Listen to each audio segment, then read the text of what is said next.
आज माशाल्लाह ये नौजवान पंजाब के मुख्तलिफ इलाकों से ताल्लुक़ रखने वाले यहाँ पे सिर्फ और सिर्फ सच सुनने आए हैं और इरादा करने आए हैं कि आगे पाकिस्तान का मुस्तकबिल क्या होगा। सबसे पहले डराया जाता है कि जनाब आपने दहशतगर्दों का नाम नहीं लेना। जाहिर है दहशतगर्द जो हैं वो दहशतगर्दी कर देते हैं। मेरे शेर बैठे हैं यहाँ, आज से नहीं पिछले 15 साल से हम ऐसे दहशतगर्दों को ही हमेशा मुंह देते आए हैं। हम लोगों ने कभी किसी से डरने की या किसी से घबराने की वो नहीं की। तो सबसे पहले तो जो माशी दहशतगर्दी कर रही है खातून, जिसका नाम अब तक लिया नहीं गया, वो है महारंग लांगू। सबसे पहले तो आप ये सुन लें कि महारंग लांगू जो है, जिसको बलूचिस्तान के अंदर महारंग बलोच कहा जाता है, ये अब्दुल गफार लांगू की बेटी है। अब्दुल गफार लांगू बीएलए का एक दहशतगर्द था जो फोर्सेस पे अटैक से लेके बलोच लिबरेशन आर्मी के लिए फंडिंग वगैरह जमा करने तक हर चीज में मुतहरक था। किया क्या जाता है जनाब कि महारंग लांगू साहिबा जो है वो बीबीसी को इंटरव्यू देती हैं और कहती हैं जनाब मेरे वालिद साहब को रियासत पाकिस्तान ने मार दिया, और जनाब उनकी जब लाश घर पे आई तो हमारे लिए एक बड़ा मुश्किल वक्त था। बिल्कुल मुश्किल वक्त होगा किसी भी बेटी के लिए, अगर वालिद साहब की लाश घर पे आएगी तो बहुत मुश्किल वक्त होगा। लेकिन आप वालिद साहब की कब्र को देख सकते हैं कि उस पर पाकिस्तान का नहीं बीएलए का झंडा मौजूद है। और फेक स्टोरी ये घुमाई जाती है कि जनाब रियासत पाकिस्तान ने उन्हें मर्डर कर दिया या रियासत पाकिस्तान ने उठाया, मिसिंग किया और मार दिया। मैं क्लेम नहीं करता, बीएलए का जो रूहानी बाप है ना मामा कदीर, वो आपको स्टोरी सुनाएगा। सुने।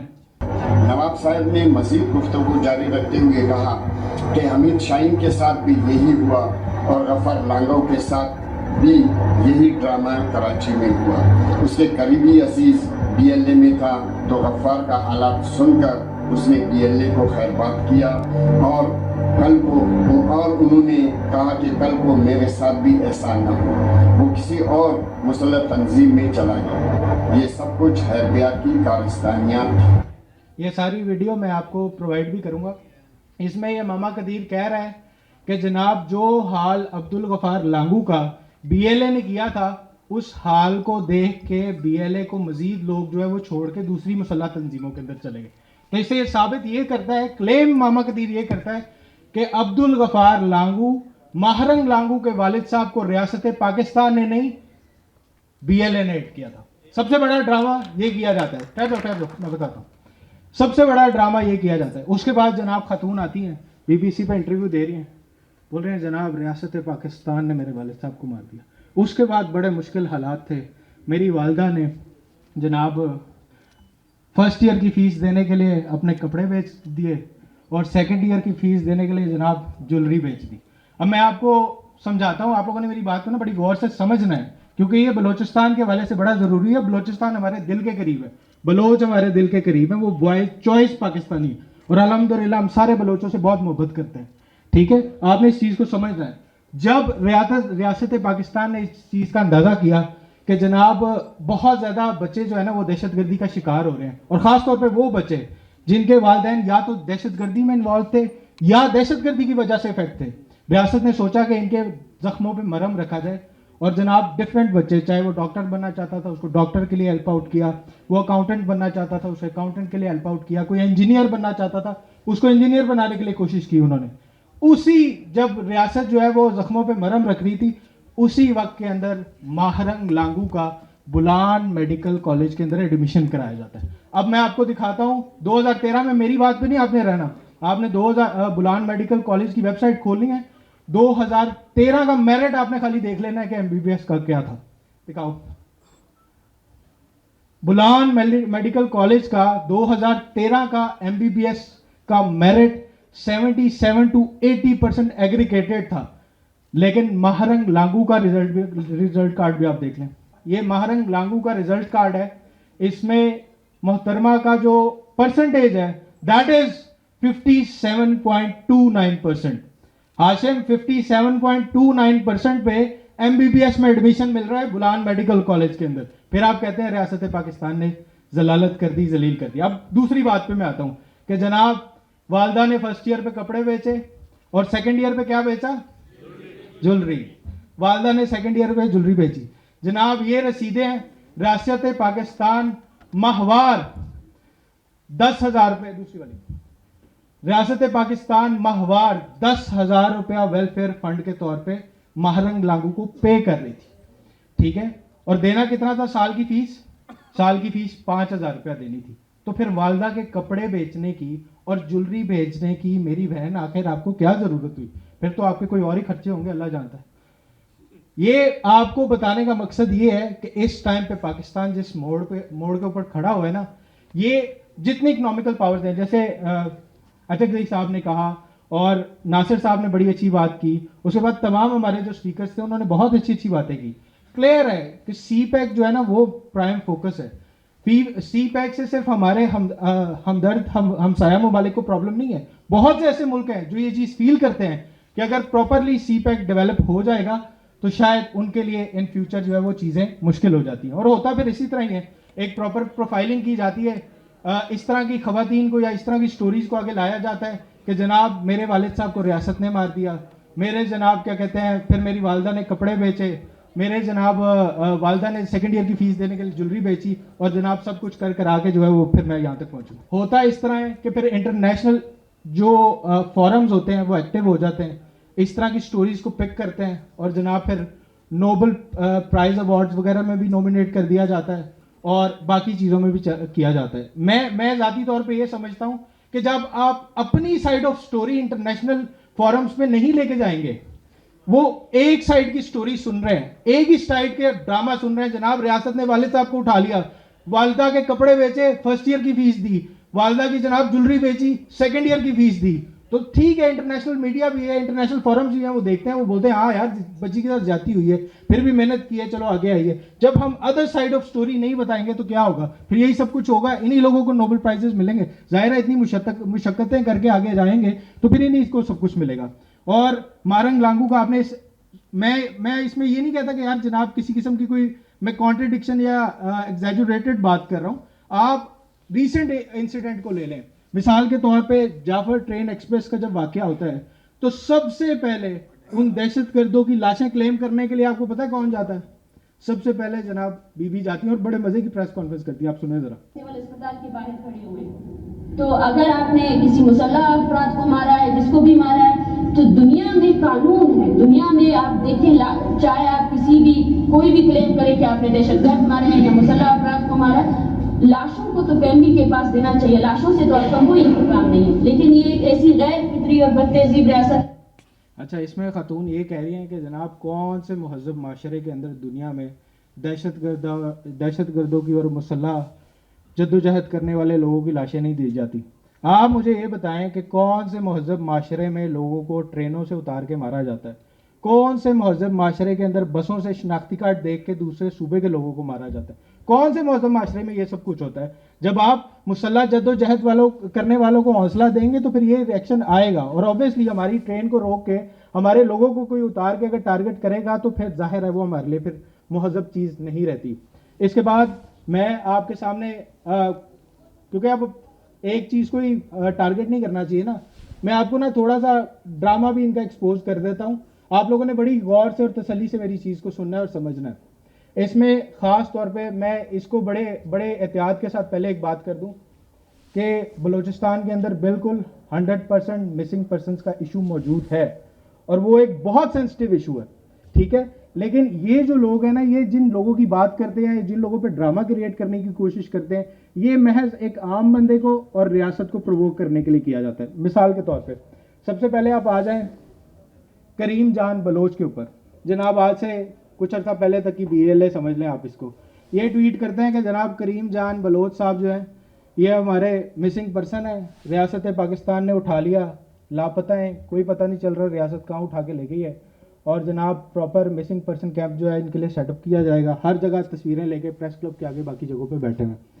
अब ये देखा जाए तो हाँ यार ट्वीट आ गया भाई, उठा लिया होगा रियासत ने बंदा, रियासत वापस करे, ठीक है। लेकिन ऑन द अदर हैंड आपने देखना है कि BLA पब्लिश करता है गवादर अटैक वाले अपने शोहदा की तस्वीरें, और उसमें जनाब मोहतरम की ये आप तस्वीर देख सकते हैं जिसमें फ़िदाई करीम जान बलोच साहब की आप तस्वीर देख सकते हैं। वहां ड्रामा क्या किया जा रहा है, रियासत उठा के ले गई। बीएलए कह रही है जनाब ये तो हमारे शोधा है। ठीक है, आप समझ रहे हैं किस तरीके से मैनिपुलेट किया जाता है चीज को। आम बंदा समझेगा यार रियासत बंदे उठाएगी तो जाहिर है रिएक्शन तो आएगा। वो बंदा जनाब अपनी मर्जी से, आप यूनिफॉर्म में उनकी तस्वीर देख सकते हैं, नीचे तस्वीर लगी हुई है नाजिर साहब, फिदाई करीम जान बलोच, ये एक एग्जांपल है। आगे आ जाओ, तैयब बलोच, ये बेला अटैक के अंदर इन पे भी एक कैंपेन चलती है जनाब। BYC बलोच यकजहती कमेटी जो है वो क्लेम करती है कि जनाब तैयब बलोच को रियासत पाकिस्तान उठा के ले गई, और जनाब उनके लिए भी मिसिंग पर्सन कैंप दोबारा जनाब एक पूरा ड्रामा किया जाता है। BYC क्लेम करती है कि जनाब तैयब बलोच को रियासत उठा के ले गई, और BLA पब्लिश करता है कि जनाब ये तो हमारा हीरो है, और इस हमारे हीरो ने बेला FC कैंप पे अटैक किया, और इसके साथ वो जो खातून थी महल बलोच वो भी, और एक और खातून थी जिन्होंने खुदकुश हमला किया था। ये BLA की रिपोर्ट है। वो क्लेम करते हैं कि हाँ जी ये हमारा शहीद है, हमारा फिदाई है। यहाँ ड्रामा क्या किया जा रहा है, यहाँ जनाब बैठे हुए लेके कि जनाब ये मिसिंग है और रियासत उठा के लगी। इसके बाद जाहिद बलोच, ये जनाब BSO आज़ाद बलोचिस्तान स्टूडेंट ऑर्गेनाइजेशन आज़ाद के चेयरमैन साहब हैं। ये नहीं है, ये जो बैठा हुआ ये नहीं है, मैं आगे उसकी तस्वीर दिखाता हूँ। ये तो मिसिंग पर्सन कैंप है जो उनके लिए कायम किया जाता है, और बाकायदा कराची प्रेस क्लब के आगे पूरा ड्रामा किया जाता है जनाब। ये दरमियान में आप लड़का देख रहे हैं, इसका नाम है गौहर लतीफ़। ये जनाब बाकायदा भूख हड़ताल करके बैठ जाता है कि जनाब हमारा बंदा उठा लिया रियासत ने, और जब तक हमारी रियासत जो है वो बंदा नहीं छोड़ेगी तो जनाब भूख हड़ताली कैंप भी रहेगा और ये मिसिंग पर्सन कैंप भी कायम रहेगा। अब आप सुन लें कि जाहिद बलोच साहब हैं कौन बेसिकली। अब आपके सामने एक तस्वीर है जिसमें जाहिद बलोच साहब बशीर ज़ेब के साथ बैठे हुए हैं। आप में से किसी को पता है बशीर ज़ेब कौन है? नहीं पता। इस टाइम बलोचिस्तान के अंदर जो सबसे ज़्यादा जो मेन दहशतगर्द अटैक्स हो रहे हैं, जितने हमले हो रहे हैं, जितने मामलात हो रहे हैं बलोचिस्तान के अंदर ख़राब, वो मोहतरम जनाब BLA के सरबराह बशीर ज़ेब साहब करवा रहे हैं। ये कमांडर इन चीफ हैं BLA के, और इनके लेफ्ट साइड पे जो आप देख रहे हैं ये वो मोहतरम है जिनके लिए मिसिंग पर्सन कैंप जो है ना वो सेट किया गया है कि जनाब हम तो शरीफ लोग हैं और हमारे लिए जनाब हमारे बंदे को रियासत उठा के ले गई, वो तो बड़ा शरीफ आदमी था। अच्छा, इसी तस्वीर के अंदर आप देखें, लेफ्ट साइड पे मैं BSO आज़ाद के चेयरमैन की बात कर रहा हूँ, राइट साइड पे जाकिर मजीद बैठा हुआ है जो अफगानिस्तान के अंदर BLA का ट्रेनिंग कैंप चला रहा है, प्रॉपर ट्रेनिंग कैंप चला रहा है। और मोहतरम शरीफ इंसान जाहिद बलोच साहब की तस्वीर कोयटा के सड़कों पे जो है वो चहलकदमी करते हुए आप देख सकते हैं जाकिर मजीद के साथ भी, जो BLA का ट्रेनिंग कैंप चला रहा है। तो मेरे भाइयों, अब लास्ट पे अपनी तकरीर के इख्तिताम से पहले एक स्पेशल केस भी आपको समझा देता हूँ कि ये जब फैमिलियाँ आखिर मिसिंग पर्सन कैंप जो है वो सेटअप करके बैठती क्यों है। जब भाई निकल गया ट्रेनिंग पे, रॉ से फंडिंग लेके, इंडिया से फंडिंग लेके, भाई जब मज़े में है तो फिर फैमिलीज को क्या ज़रूरत है आगे बैठने की। तो जनाब आपके सामने सब अवाम की पुरजोर फरमाइश के ऊपर जनाब महरंग बलोच की मेंटोर, महरंग लांगू की आप कह लें टीचर फरजाना मजीद उर्फ फरजाना बलोच।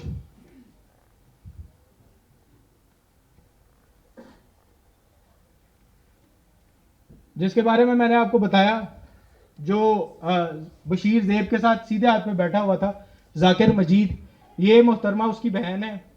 और जाकिर मजीद जो है वो अफगानिस्तान के अंदर BLA का ट्रेनिंग कैंप चला रहा है, और बहन क्या कर रही है, इधर ईद वाले दिन मिसिंग पर्सन कैंप जो है वो सेटअप करके बैठी हुई है। और बहन ने लिखा हुआ है जनाब कि मैं ईद वाले दिन भूख हड़ताल पे बैठी थी, बड़ा अफसोस हुआ, किसी ने इंटरनेशनल मीडिया ने या किसी ने कवरेज नहीं दी, तो जनाब ये तो बड़ी ज़्यादती है। ये खैर ये सारे जो प्रोडक्ट हैं ना, ये वो लोग हैं जो ये मामा कदीर के प्रोडक्ट्स हैं, क्योंकि इनके पहले तरीकाकार यही होता था ना, जब इन्हें रॉ की डायरेक्ट फंडिंग नहीं आ रही होती थी ना तो फंडिंग इसी तरह इकट्ठे करते थे, इस तरह की स्टोरीज उठाते थे। जैसे मारंग लांगू ने BBC को इंटरव्यू दिया, वालिद साहब को उठा लिया, माँ ने कपड़े बेचे, माँ ने ज्वेलरी बेची, एजुकेशन दिलवाई, इस तरह की स्टोरीज को बाहर लेके जाते थे, इंटरनेशनल प्लेटफॉर्म्स पे लेके जाते थे, उनसे फंडिंग हासिल करते थे। सेम पैटर्न फरजाना बलोच ने किया। यहाँ देख सकते हैं आप, पहले खातून जो है वो निंजा नकाब के अंदर है, मिसिंग पर्सन कैंप में जो थी, फिर जाहिर है अमेरिका चली गई, वहाँ पे हवा लग गई। मैं नेगेटिव सेंस में नहीं कह रहा जी, अच्छी बात है, कोई जिस तरह का मर्जी पहचान पहले, मैं कोई नैरो माइंडेड आदमी नहीं हूँ, जो आपका दिल करता है आप पहने, मुझे कोई इतराज़ नहीं इससे जनाब। उसमें होता है कि यहाँ तो माशाल्लाह मिसिंग पर्सन कैंप चल रहा था, वहाँ पे आप लग्जरियस लाइफस्टाइल के कुछ मनाजिर आप देख सकते हैं।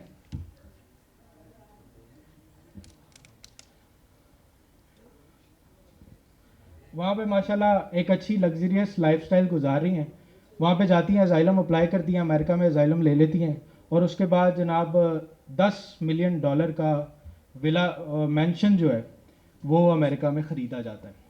जनाब आप मैं सारे मिल के पूरी ज़िंदगी मशीनों के अंदर हाथ दे के मजदूरी करें ना, तो $10 मिलियन जो है वो नहीं जमा कर सकते, नहीं कर सकते जमा। और आपने करना यहाँ सिर्फ यही है, आपने रियासत को बदनाम करना है, पाकिस्तान के खिलाफ बकवास करनी है, झूठे मिसिंग पर्सन कैंप्स लगाने हैं। भाई वहाँ से फंडिंग लाएगा, आपने इधर बैठ के रो के, और कोशिश ये करनी है कि रियासत 2-4 थप्पड़ आपको मार दे, ताकि जाहिर है चीज़ों में इजाफा हो जाए ना, ऑथेंटिक लगना चाहिए मामला। जाहिर है ऐसे फेक प्रोपेगेंडा पे तो नहीं मिलते पैसे। आपने फिर बाहर चले जाना है, अजाइलम अप्लाई करनी है, और जनाब this is what you will get. ठीक है, this is how it works जनाब। ये सब ठीक है। पाकिस्तान पाकिस्तान अब आपने बलूचिस्तान जिंदाबाद का नारा भी लगाना है, क्योंकि वो भी हमारे दिल के बड़ा करीब है। हमने पिछले कुछ अरसे के अंदर भले लाशें उठा ली, मैं ये नहीं कहूँगा कि पंजाबी मारे गए, मैं ये कहूँगा वो सब पाकिस्तानी थे, तो कोई मसला नहीं है। अगर वो इस तरह का कोई वाक़या होता है तो इसमें हमारे बलोच भाई जिम्मेदार नहीं है। दहशतगर्दों की कोई सूबा नहीं होता, कोई मजहब नहीं होता, कुछ नहीं होता। अगर वहाँ से कुछ लाशें आ भी गई तो कोई मसला नहीं है, अल्लाह खैर करेगा। पंजाब या सिंध या केपी के या पूरा पाकिस्तान आपके लिए अभी भी सीना खोल के खड़ा है। अगर कोई मजीद गुस्सा ठंडा करना है तो जनाब हम खुद आ जाएंगे, आप हमें गोली मारिएगा, हम आपको गले लगाएंगे, कोई ऐसी बात नहीं है। हम बलोचों के लिए तो हमारा क्लियर मैसेज है, कोई ऐसी मसले वाली बात है। इसके बाद बस ठीक है। इसके बाद आखिर में मैंने आप लोगों का काफ़ी लंबा टाइम ले लिया जनाब, मैं कुछ बातें अपने दिल से एंड पे करना चाहता हूँ, और मुझे यकीन है कि आप लोग समझेंगे इस चीज़ को। देखिए, मैंने एक शेर की तकरीर सुनी, और मीडिया भी है, शायद ये लोग ये समझेंगे पता नहीं किसी किस्म का कोई स्क्रिप्टेड है या कोई पैसे पकड़े हुए हैं। देखिए यार, एक मिनट, आपको मेरी आवाज़ आ रही है? हेलो। एक शेर की मैंने तकरीर सुनी, और उस तकरीर ने मेरे दिल पे बड़ा असर किया। मैं चाहता था कि ऐसा कोई बंदा आए और आगे सीधा ललकारे दुश्मनों को। आपने सुना होगा, उस शेर ने आज से कोई 3-4 दिन पहले कहा कि ये 1500 दहशतगर्द सोचते हैं कि बलूचिस्तान को ले जाएंगे, इनकी 10 नस्लें भी इंशाल्लाह पाकिस्तान का कुछ नहीं बिगाड़ सकती। तो जनाब, हमारा शेर अगर कहता है, और जिस यकीन और जिस जज्बे के साथ उस शेर ने उस दिन कहा ना, और आवाज की टोन भी यही थी कि पाकिस्तान हमेशा जिंदाबाद, जिस यकीन और जिस जज्बे के साथ उन्होंने कहा ना, हम कहते हैं तुम भी हमेशा पाइंदाबाद, इंशाल्लाह हम भी तुम्हारा साथ देंगे पूरा। इसके बाद जनाब बड़ी बातें की जाती हैं कि जनाब शायद पैसे लेके कर रहे हैं। जनाब, बगैरत और जलील लोगों का काम है अपने मुल्क को, अपनी माँ का तहफ़्फ़ुज़ जो है वो पैसे लेके करना। ये जो नौजवान बैठे हैं, ये जो शेर बैठे हैं, ये पैसे लेके क्या कहते हैं मुल्क का तहफ़्फ़ुज़ करने नहीं आए। और बड़ी जनाब धमकियाँ दी जाती हैं, जनाब गाड़ी के नीचे बम लगा देंगे, क्लाशन निकाल लेंगे। ये अब से नहीं, मैं सुनता आ रहा। अल्हम्दुलिल्लाह मैंने पाकिस्तान और बांग्लादेश की कैंपेन की है, वो रोज़ का काम था मेरा इस तरह की धमकियाँ सुनना, ये कर देंगे वो कर देंगे। मैंने जिंदगी के 8-10 साल इंटीरियर बलूचिस्तान के अंदर गुजारे हैं। ये क्लाशने, रॉकेट लॉन्चरें, ये बम, ये इन चीज़ों से हम नहीं डरते अल्लाह के फजलो करम से। पाकिस्तान के खिलाफ बात करोगे तो जनाब मैं BLA वालों को और बाकियों को कह रहा हूं कि अगली मीटिंग, अगला जलसा फिर तुम्हारे ट्रेनिंग कैंप के अंदर बैठ के हम करेंगे। हम भी जनाब डरने वाले नहीं है। एंड में पाकिस्तान के लिए बुल्ले शाह का शेर है, जहर वेख के पीता ते की पीता, याद है? जहर वेख के पीता ते की पीता, इश्क सोच के कीता ते की कीता, दिल दे के दिल ले दी आस रखी, वे भुलिया प्यार हो जिया कीता ते की कीता। जनाब पाकिस्तान, अब नारे लगाएं, खड़े हो जाएं, खड़े हो। पाकिस्तान, पाकिस्तान, पाकिस्तान। मेरी जान जवानी, मेरी जान जवानी, मेरी जान जवानी है चढ़ता सूरज। हाथ उठाओ, है चढ़ता सूरज पाकिस्तान, सूरज की किरणें किरणों के मोती, मोती की माला है तेरी कहानी, है मेरी कहानी, है तेरी कहानी, है मेरी कहानी। मेरी कब्र पे लिखना, मेरी कब्र पे लिखना, मेरी कब्र पे लिखना, मेरी कब्र पे लिखना, मेरी कब्र पे लिखना, मेरी कब्र पे लिखना। पाकिस्तान